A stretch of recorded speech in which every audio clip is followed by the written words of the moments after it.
اس لیے تو میں ان کرداروں کا نام لیتا ہوں۔ جنرل باجوہ صاحب، آپ کو اس حکومت کی تمام ناکامیوں کا حساب دینا ہے۔ جنرل فیض صاحب، آپ کو جواب دینا ہے کیوں آپ نے نواز شریف اور اس کی بیٹی مریم نواز کو جیل میں رکھنے کی درخواست کی، کیوں آپ نے اپنے حلف کی خلاف ورزی کی۔ ہماری کردار کشی کرنا چھوڑ دو، اگر ہم نے آپ کی شروع کی تو پتہ نہیں پاکستان بننے سے آج تک کتنے جنرلوں کی شروع ہو جائے گی۔ میرے جرنیلوں نے پاکستان کی تاریخ میں کتنی دفعہ آئین کو ذبح کیا ہے، جمہوریت کو ذبح کیا ہے، لہذا فوج کو فوری طور پر اپنی پوزیشن واضح کرنی چاہیے۔ جو شناختی کارڈ ان کے پاس ہے نا پاکستانی ہونے کے لیے، وہی میرے پاس ہے۔ یہ جو سمجھتے ہیں نا کہ ہم کوئی ماورائے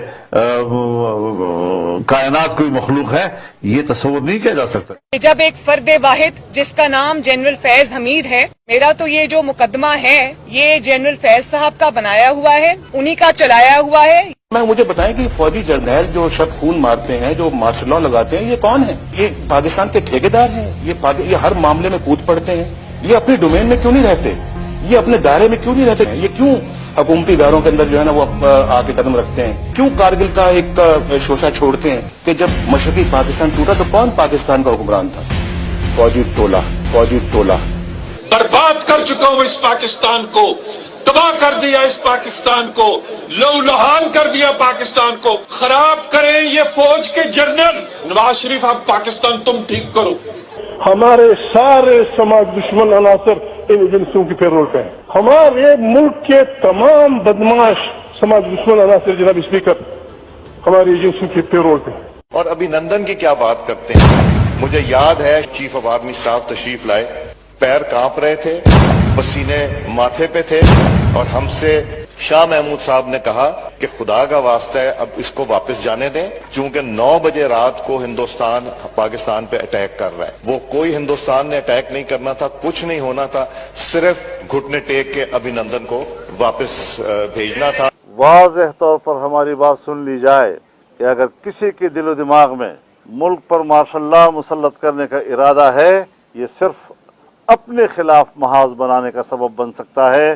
دفاع کے لیے 250 ارب رکھا گیا ہے، جو بجٹ میں اس وقت ان کے ایلوکیشن ہوئی ہے، ان کے اوپر ان کا حق نہیں بنتا، لیکن آج بھی یہ پوری امپیونٹی کے ساتھ اپنا سینہ چوڑا کر کے ڈیفنس بجٹ کو کلیم کر رہے ہیں اور مانگ رہے ہیں قوم سے۔ قوم کی ہڈیوں سے گوشت تک جو ہے انہوں نے نچوڑ لیا ہے اور اتار لیا ہے۔ میں ڈی ایچ اے کے خلاف ہوں۔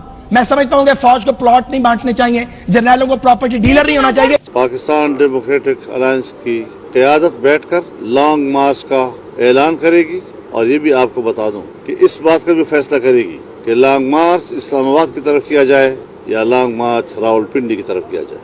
65 میں فیک وکٹری ڈکلیئر کی، وہ پوچھا آپ نے، انہوں نے سیاچین ہارا آپ نے پوچھا ان سے، انہوں نے کارگل ہارا آپ نے پوچھا ان سے۔ میں نے خود جب واجپئی صاحب نے اس بات کا گلہ کیا کہ جناب دیکھیں ایک طرف تو لاہور ڈکلیریشن ہو رہا ہے اور دوسری طرف جو ہے وہ کارگل کا وہ مس ایڈونچر کر کے میری پیٹھ پر چھرا گھونپا گیا، میں نے کہا بالکل واجپئی صاحب ٹھیک کہتے ہیں۔ کوئی سیاستدان، کوئی حکمران اس وقت تک ملکی خزانہ نہیں لوٹ سکتا، اس وقت تک وہ کرپشن نہیں کر سکتا جب تک کہ پاکستان کی اسٹیبلشمنٹ اور بیوروکریسی اس کو سپورٹ نہ کر رہی ہو۔ جب تک ہماری اسٹیبلشمنٹ اور بیوروکریسی سیاستدانوں کے کرپشن کے لیے ماحول نہیں بناتی، ان کو اس پر آمادہ نہیں کرتی، اس کی ترغیب نہیں دیتی، اس کا لالچ اس کو نہیں دیتی، سیاستدان خود اکیلے کبھی بھی کرپشن نہیں کر سکتا۔